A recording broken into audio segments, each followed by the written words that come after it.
بسم اللہ الرحمن الرحیم۔ بیوی کو اکیلے چھوڑ کر پردیس جانا کیسا ہے؟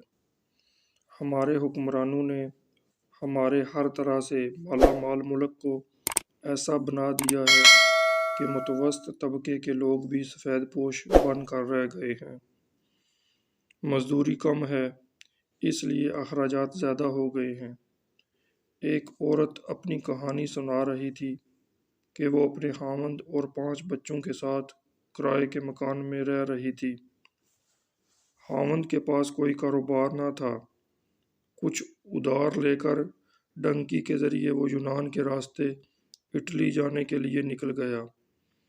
پھر مالک مکان نے گھر خالی کرنے کا نوٹس دے دیا، اور جب عورت گھر چھوڑ کر چلی تو مالک مکان نے اس کے گھر کا سارا سامان بھی یہ کہتے ہوئے رکھ لیا کہ تم نے 6 مہینے کا کرایہ نہیں دیا، جب کرایہ دو گی تو سامان بھی لے جانا۔ ادھر خاوند سے 1 سال کچھ رابطہ نہ ہوا۔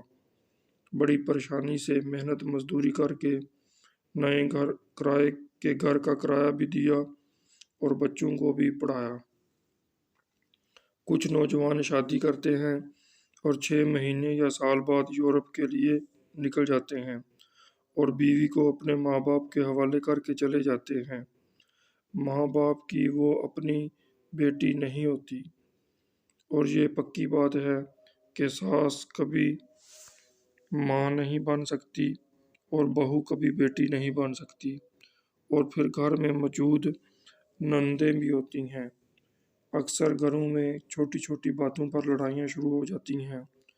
یورپ میں موجود خاوند پورا دن کام کر کے جب گھر آتا ہے تو کبھی بیوی کی باتیں سن کر پریشان ہوتا ہے اور کبھی ماں بہنوں کی باتیں سن کر پریشان ہوتا ہے، اور سارا وقت اسی طرح گزرتا چلا جاتا ہے۔ خاوند جو ماں کا بیٹا بھی ہوتا ہے اور بہن کا بھائی بھی ہوتا ہے، وہ اب 7 سمندر پار بیٹھ کر کس کو غلط کہے اور کیا فیصلہ سنائے۔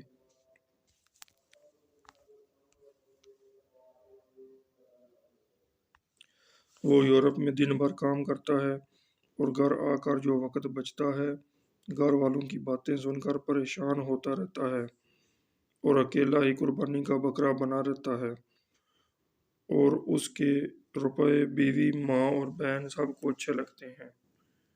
پھر بیوی اگر خاوند سے یہ کہے کہ آپ تو یہاں ہیں نہیں، لہٰذا میں میکے چلی جاتی ہوں، جب آپ آئیں گے میں آ جاؤں گی، پھر وہ اگر اجازت لے کر میکے چلی جائے، تب میکے میں بھی ایک جنگ چھڑ جاتی ہے۔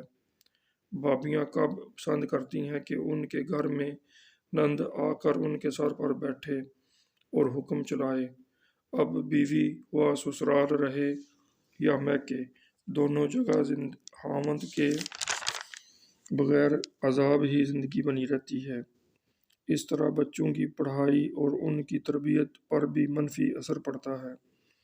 بچوں کو جس طرح ایک باپ کنٹرول کر سکتا ہے، ماں اس طرح بچوں کو کنٹرول نہیں کر پاتی، لہٰذا بچے بھی اکثر باغی ہو جاتے ہیں۔ بچوں کو روپے تو ملتے ہیں لیکن باپ کا پیار نہیں مل پاتا، اور بعض اوقات کئی سال تک لگ جاتے ہیں۔ بندہ بار سیٹ نہیں ہو پاتا۔ اب اگر بیوی پاکستان میں اکیلی کرائے کے مکان میں رہ رہی ہو تب زیادہ پریشانی بن جاتی ہے، اور محلے والے ایسی اکیلی عورت کی زندگی عذاب بنانے میں زیادہ کردار ادا کرتے ہیں۔ مختصراً میرے خیال میں خاوند اگر باہر کے ملک ہو اور بیوی پاکستان میں، تب یہ صحیح نہیں ہے۔ زندگی بار بار نہیں ملتی۔ یورپ جوانوں کی جوانیاں کھا جاتا ہے، اور پاکستان میں جوان بیویاں اپنے شوہروں کے انتظار میں بیٹھی بڑھاپے کی طرف تیزی سے بڑھتی چلی جاتی ہیں۔ خاوند سال میں 3 ہفتے یا مہینے کے لیے آ جاتا ہے اور بیوی کو روتے چھوڑ کر پھر چلا جاتا ہے۔ یہ زیادتی صرف بیوی کے ساتھ نہیں بلکہ خاوند کے ساتھ بھی ہو رہی ہوتی ہے، اور ماں باپ جنہوں نے بیٹے کو پال کر جوان کیا ہوتا ہے وہ اپنے بیٹے کو جی بھر کر دیکھنے سے محروم ہو جاتے ہیں، اور وہ پھر روتے سسکتے اپنے بیٹے کو الوداع کرتے ہیں۔ بلکہ پاکستان میں کبھی والد مر جاتا ہے تو بیٹے کو پاکستان آ کر والد کا منہ دیکھنا اور جنازہ پڑھنا بھی نصیب نہیں ہوتا۔ والدین ترستے اس دنیا سے چلے جاتے ہیں۔ میرے بہن بھائی بھی یورپ میں کئی عرصے سے مقیم ہیں۔ میں نے اپنے والدین کو ان کے لیے روتے تڑپتے دیکھا۔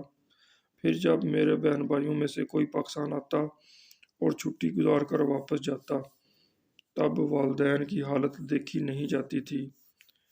پھر پہلے والد صاحب فوت ہو گئے اور بعد میں والدہ بھی فوت ہو گئیں،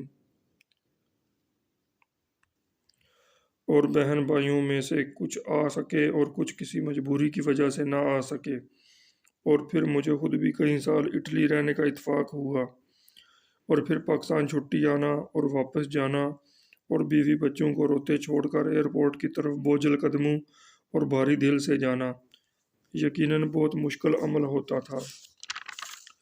مختصراً یہ کہ قبر کا عذاب مردہ ہی جانتا ہے۔ خاوند یورپ میں والدین اور بیوی بچوں کے بغیر وقت گزارتا ہے، یہ وہی جانتا ہے، اور بیوی بچے اور والدین کتنی مشکل سے اپنے پیارے بیٹے کے بغیر وقت گزارتے ہیں، یہ وہ جانتے ہیں۔ اور جب کسی کا جواں بیٹا اور جوان خاوند ڈنکی میں مر جاتا ہے اور لاش بھی نہیں ملتی، تب پاکستان میں والدین اور بیوی بچوں پر گویا قیامت ہی ٹوٹ پڑتی ہے۔